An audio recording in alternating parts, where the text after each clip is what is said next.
बिस्मिल्लाहिर्रहमानिर्रहीम। अस्सलामु अलैकुम व्यूअर्स। आज हम अपना इलेक्ट्रोडायनेमिक्स का चैप्टर नंबर 2 जो है उसकी एग्जांपल नंबर 11 और 12 आज के इस लेक्चर में स्टडी करेंगे।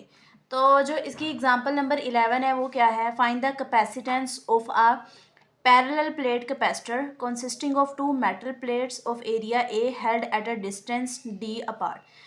हमने फाइंड करनी है दो पैरेलल प्लेट कैपेसिटर जिनके दरमियान डिस्टेंस d है और उनकी जो प्लेट्स हैं उनके दरमियान एरिया a है, उसकी हमने कैपेसिटेंस फाइंड करनी है।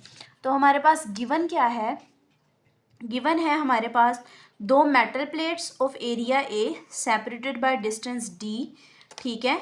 Charge positive q top of the plate and negative q on the bottom. उन दोनों प्लेट्स को हमने बैटरी के साथ जब ज्वाइन करेंगे तो ऑब्वियसली उनके ऊपर चार्ज डिस्ट्रीब्यूशन हो जाएगा। तो जो ऊपर वाली बैटरी है उसके ऊपर पॉजिटिव क्यू चार्ज है, नीचे वाली बैटरी जो है उसके ऊपर नेगेटिव क्यू चार्ज है। इसका सोल्यूशन देख लेते हैं। हमें पता है जो हमारे पास सिग्मा सरफेस चार्ज डेंसिटी होती है वो हमारे पास होती है चार्ज पर यूनिट एरिया, कि एक यूनिट एरिया के ऊपर कितना चार्ज है उसको हम कहते हैं सरफेस चार्ज डेंसिटी। तो वो उसका फार्मूला आ गया। और हमें पता है जो हमारे पास electric field between the plates जो है उनके उसका जो फार्मूला होगा वो हमारे पास आ जाएगा सिग्मा ओवर एप्सिलॉन नॉट। ये हमने जब अपना पिछला टॉपिक पढ़ा था, जब हमने फोर्स फाइंड की थी किसी भी चार्ज सरफेस के ऊपर, तब भी हमने ये इलेक्ट्रिक फील्ड का फार्मूला पढ़ा था, वो आ गया हमारे पास, ठीक है। अच्छा, अब यहाँ से हम क्या करेंगे, यहाँ पर जो हमने सिग्मा के ऊपर ये वैल्यू ली है तो ये जो हमारे पास इलेक्ट्रिक फील्ड है इसमें सिग्मा की वैल्यू पुट कर देंगे। सिग्मा की वैल्यू क्या है हमारे पास, चार्ज पर यूनिट एरिया। तो ये जो हमारे पास सिग्मा है इसमें हमने अपनी ये वैल्यू पुट कर दी। उसके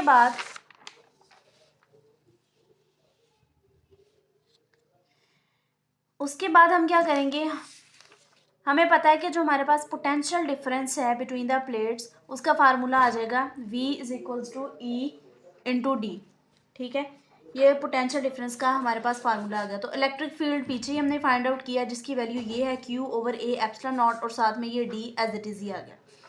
हमें जो क्वेश्चन में उन्होंने पूछा हुआ है वो उन्होंने कहा कि आपने कैपेसिटेंस कैलकुलेट करनी है। तो हमारे पास फार्मूला हमने पढ़ा है, एफएससी में भी हमने ये फार्मूला पढ़ा है Q is equals to C V. तो यहाँ से हमने कैपेसिटेंस फाइंड करनी है तो C को हम अलग कर लेंगे और जो पोटेंशियल V इधर जाके डिवाइड हो जाएगा। तो C which is equals to Q over जो V की हमने ऊपर वैल्यू कैलकुलेट की है जो कि ये है Q over A epsilon not D, उस वैल्यू को हमने यहाँ पर प्लेस कर दिया।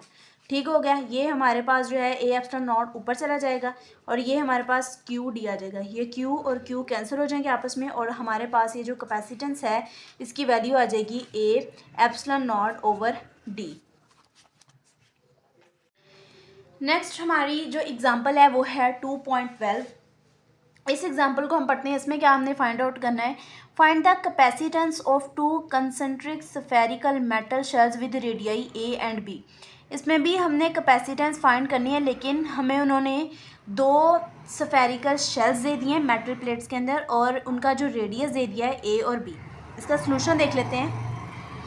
जो हमारे पास इनर प्लेट है उसका जो रेडियस है हम कह लेते हैं वो ए है और उसके ऊपर चार्ज जो है वो पॉजिटिव क्यू है। और जो आउटर जो स्फीयर कह लें या हमारे पास जो प्लेट है, क्योंकि ये बात हो रही है एक स्फेरिकल कैपेसिटर की भी हम डिफरेंट टाइप्स पढ़ते हैं ना। पीछे जो हमने एग्जांपल नंबर जो है 2.11 है वो की, उसमें हमने पैरेलल प्लेट कैपेसिटर को डील किया था। इसमें हमने स्फेरिकल प्लेट कैपेसिटर को लिया क्योंकि हमें उन्होंने रेडियस दे दिया है।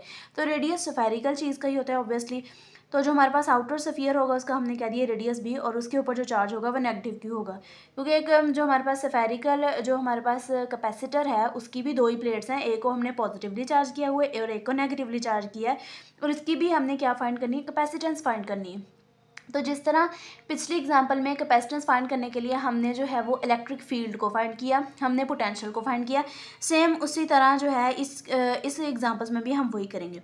तो electric field between the sphere उसका फार्मूला आ गया 1/4 पाई epsilon not Q over R square और R यूनिट वेक्टर आ गया। ये बेसिक फार्मूला जो हम इलेक्ट्रिक फील्ड का पढ़ते हैं ये वही आ गया।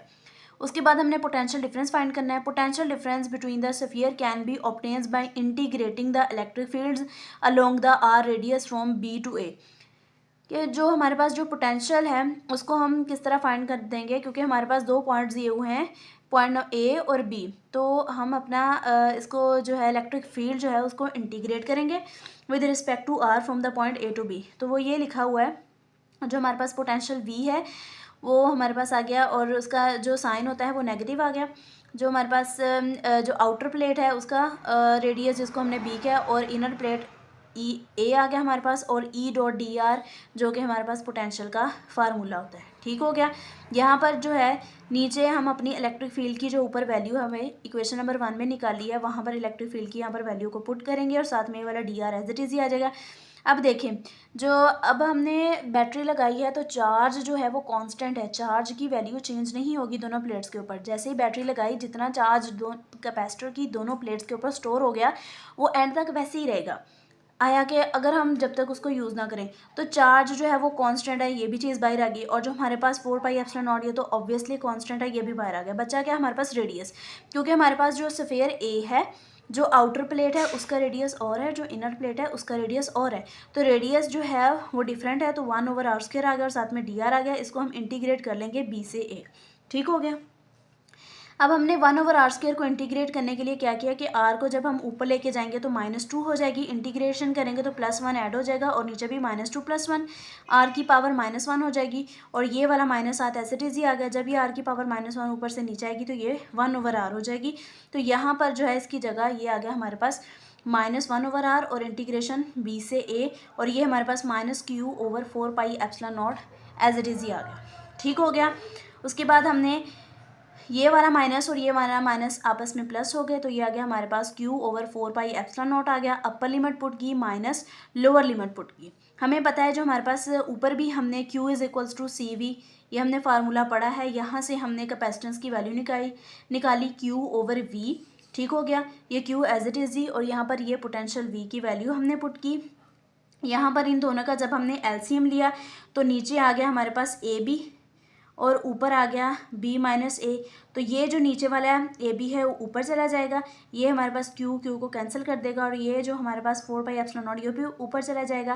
तो ये आ जाएगा हमारे पास 4 पाई एप्सिलॉन नॉट, और ये जो ए बी जब इन दोनों का एलसीएम लिया था तो ये जो ए बी नीचे था ये ऊपर चला गया, और ये हमारे पास b - a जो है नीचे बच गया था, ये नीचे एज इट इज़ आ जाएगा, और ये हमारे पास कैपेसिटेंस की वैल्यू आ गई। सो मिलते हैं नेक्स्ट वीडियो में। अल्लाह हाफिज़।